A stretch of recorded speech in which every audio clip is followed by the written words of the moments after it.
Hello, my name is Parker Fields. I work in the gear room here at SLCC, and today I am going to show you a not technically new piece of equipment we have, but definitely one that is being revived and is just about ready to go back into the wild at the time of this recording. However, I want to show everyone what it's all about. So what do we have here? I'm going to make some room for this. As you can probably see, this, ladies and gentlemen, is the case for the red Scarlet. It's been broken for 3 years and I fixed it. So hopefully it doesn't get broken again. But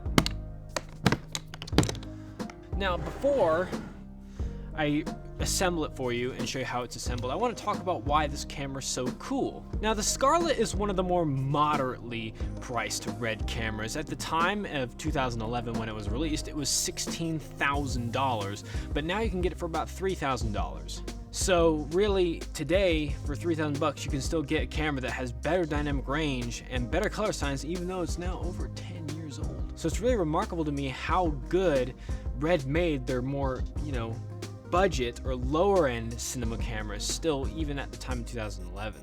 Now, a couple very important things to know about this camera when you're shooting with it. So this is the camera as it is, and the reason I got it out to show you this is because this is the camera with the Mysterium X sensor inside. Why does this matter? Well, because this is a 5K sensor, but really you're only going to be shooting 4K. Why will you only be shooting 4K? Well, the thing is that it does technically shoot 5K video, but it shoots it at 12 frames per second, half the frame rate of what you minimally want to be shooting for the most part, unless you're doing speeding up stuff in post. But most likely you are going to want to be shooting in 24 frames per second most of the time. So 5K is pretty 5K at 12 FPS is pretty useless for that. So 4K it is then. But that's not so bad because it's still a 4K image, which is the standard for today, especially in the cinema world. And of course, it's a great image. That's why it's so good. It's just a fantastic image. So when you shoot with this camera, do keep in mind there are two things to really focus on when you are operating this or changing settings or things like that. This camera shoots RAW.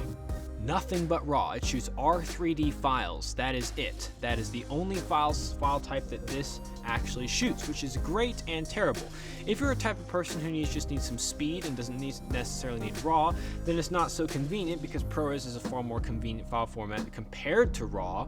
But this is not just any old RAW. This is not like Cinema DNG where it's the massive uncompressed file type. It is technically compressed RAW, and Red was one of the first to do this as well, especially in digital cameras. So this type of RAW is compressed, so usually you have this little icon at the top right of the screen, or close-ish to the right, where it will say, something like 8:1, 9:1, 10:1, 11:1, 12:1, or even 5:1 or 6:1. That's your compression ratio. And when you have a compression ratio, that means it's how compressed your raw footage is going to be. So the question is, what compression ratio should I shoot at? Well, if you haven't used a Red before and you haven't even shot RAW before, as a matter of fact, then I would actually recommend probably starting around anywhere from 10:1 to 12:1. It's not going to give you the biggest file size and it's going to be pretty manageable. But of course, if you've never shot in RAW before, the file sizes are going to be pretty huge compared to what you're used to in compressed formats. That's the beauty of RAW, is because it gives you so much data to work with in post, but of course it's going to take up a lot of data to store it. So just keep that in mind if you're going to shoot on a Red. Also, another thing about shooting in 5K with this camera. Now, when you're shooting in 5K, you use the whole sensor, so just the entire sensor is being used. But if you shoot in 4K, you're going to crop in a little bit.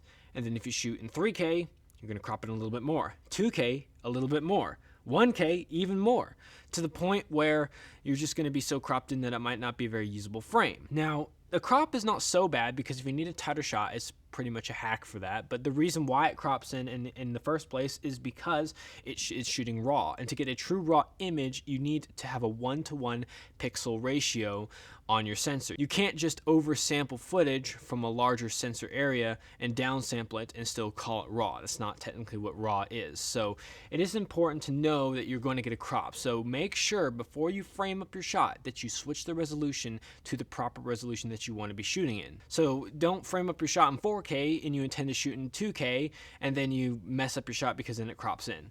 So just keep that in mind. Always switch the resolution to what you're going to be primarily shooting at for the day. One last thing before I get to the assembly part of this camera, the frame rates are important to know. It shoots up to 30 frames per second in 4K and 60 frames per second in 2K. You can technically shoot up to 90 frames per second on this camera, but that does it in 1K, so I wouldn't recommend that. It's going to be really low resolution. Of course, if you're shooting in 2K, that's basically 1080p, if you didn't already know that. And in 4K, of course, if you're just shooting at normal frame rate, that works great too. I could get more into about its 13.5 stops of dynamic range, but I think you want to see it built now. So everything in the kit is shown on the actual picture. It's important to make sure that everything goes back in the kit, because then we have to deal with it if something's not there. And we might not even know where it is. So just make sure you pay attention. Of course, the kit is important to pay attention to. So this is the new case layout. The red pretty much sits here on the bottom left next to the Scarlet's actual SSD module reader, which are also known as a red mag reader. At least I call it that. But yeah, this is a red mag reader.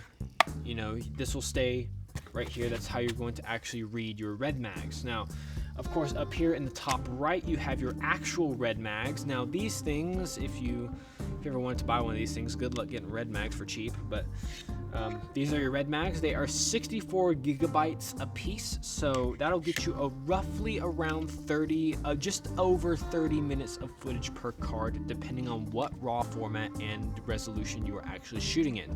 So for me, I usually shoot in 4K 10:1 compression, so that'll give me roughly about 30 to 35 minutes of footage. Here is your display. This is important to actually put back in the bag, as we don't want it to get scratched. It is a touch screen display.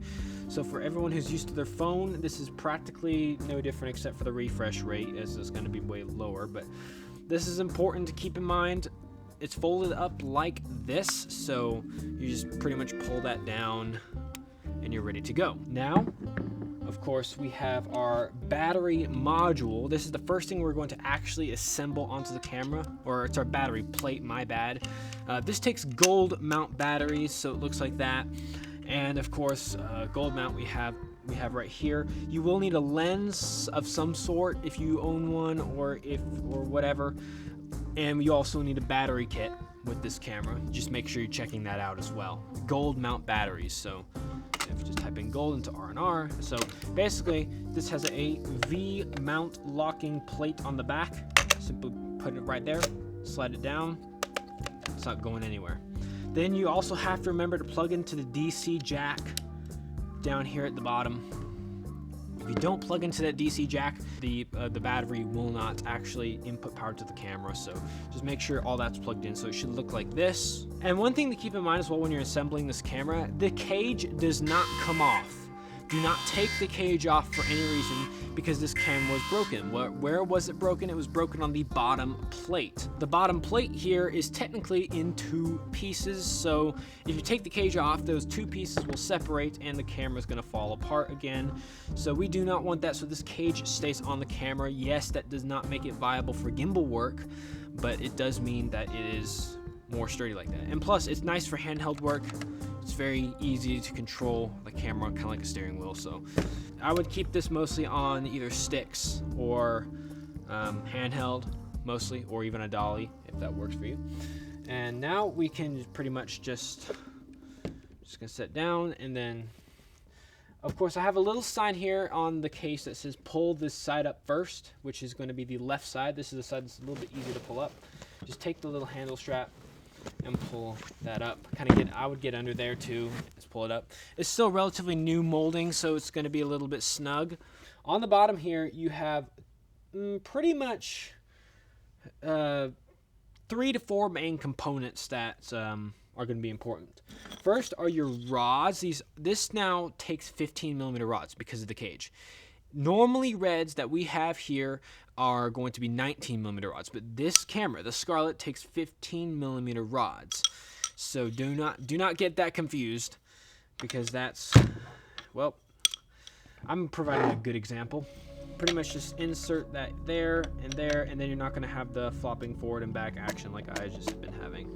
So yeah, make sure these are also loosened as well, so you can actually don't force a rod in there.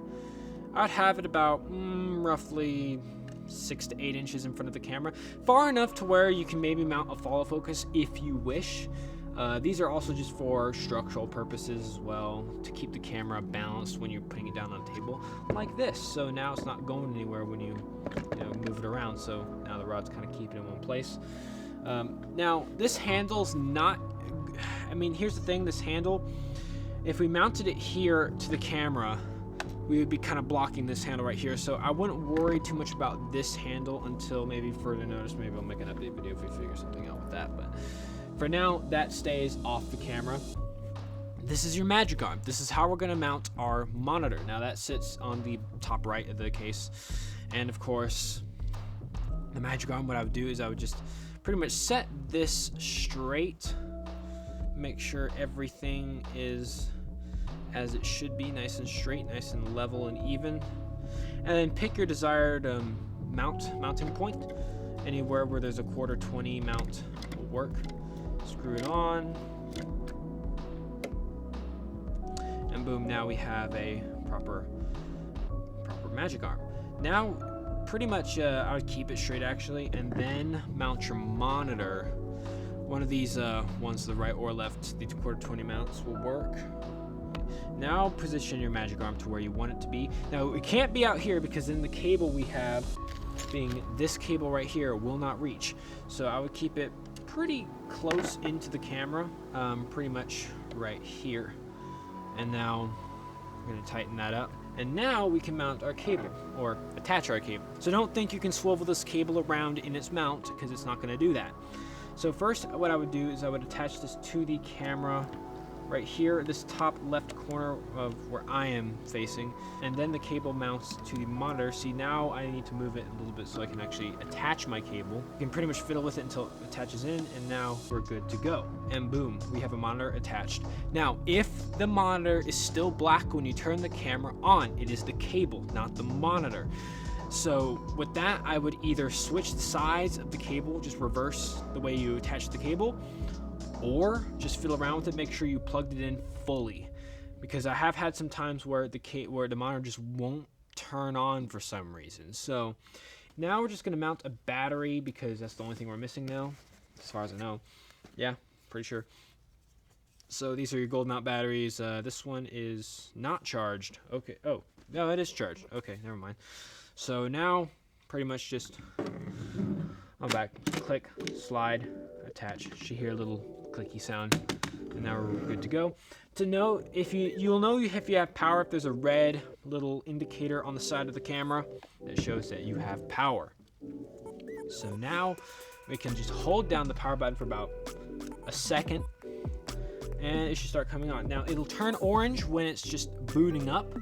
The camera does take a minute to boot up. Now you see, this is the same problem I was just mentioning. The monitor is black and we don't have a signal going to the monitor, and the camera is on. So what can we do? Well, first thing I'm gonna do is I'm gonna move just fiddle with the cable a little bit. But yeah, this is the exact problem that you can have. So I just unplug that, plug it back in. So now I'm gonna switch the size of the cable. We might want to get a new cable sometime, but for now this is what we're using.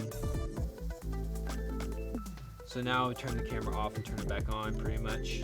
I'm also going to get a red mag ready to go. Yep, now we got a signal. I switched the cables around, so pretty much if you switch the cables around, turn the camera off, turn it back on, you should get a signal to the monitor. That's how to troubleshoot that. Now we have no image on the camera, of course, because we don't have a lens on there, but I'm going to insert a red mag into the side right here. Just slides in like that, and it'll say mounting SSD media. Always format it. And to get the lens cover off, you just press down like you would on any other camera, and then just twist. And then now we're going to take a lens. This is my very personal lens. This is my own lens. So you won't see this particular lens on this camera unless, of course, I'm with it. But otherwise, you'll be getting an EF mount lens. Now this is a locking EF mount. So basically, EF mount is a Canon mount, and this is a locking one. So you just twist the mount, and it will lock. Make sure you do lock it because it'll keep the lens nice and secure and keep it from any play. So pretty much you got your frame rate, ISO, shutter speed, white balance, etc. I'm gonna switch my white balance to 5600 Kelvin, which is daylight. We're in 4K 24 10:1 compression, and we got a good battery voltage, and we're formatted. So we are pretty much ready to shoot now in this setup. You will look badass with this, I can assure you that. Record button's right here, so you can pretty much use one of your fingers to actually just press the record while you're holding it, so that's pretty convenient. Now normally the fan is on, but when you record it will turn off, so that's good. Now it's going to kick the fan on when you stop recording because of course it heats up. Red cameras do come with a couple problems here and there. Of course the software is not always working perfectly, so of course if you do need help troubleshooting things, always just come to the gear room and hopefully one of us will be there to actually troubleshoot it. Now a couple last things to mention is of course audio on this camera. Here are your mic jacks down here. You are pretty much going to be recording externally on this camera unless you are plugged in to a mic jack or another port on this camera. I think down here we have we have a headphone jack and all that kind of stuff. Now I have tried actually to get this thing to work, see if this has internal microphones, but I can't get any signal out of anything, so I don't know if it does or not. But if you do need to attach an external mic, there's plenty of mounting points here to attach something like a shotgun. But of course, if you're using a camera like this, you're probably going to be recording externally anyway. So, for example, like this situation I have here, you're probably going to be recording externally. So now that we have it all built, that's pretty much the end of the video. Thank you guys for watching so much, and we shall see you in the next video.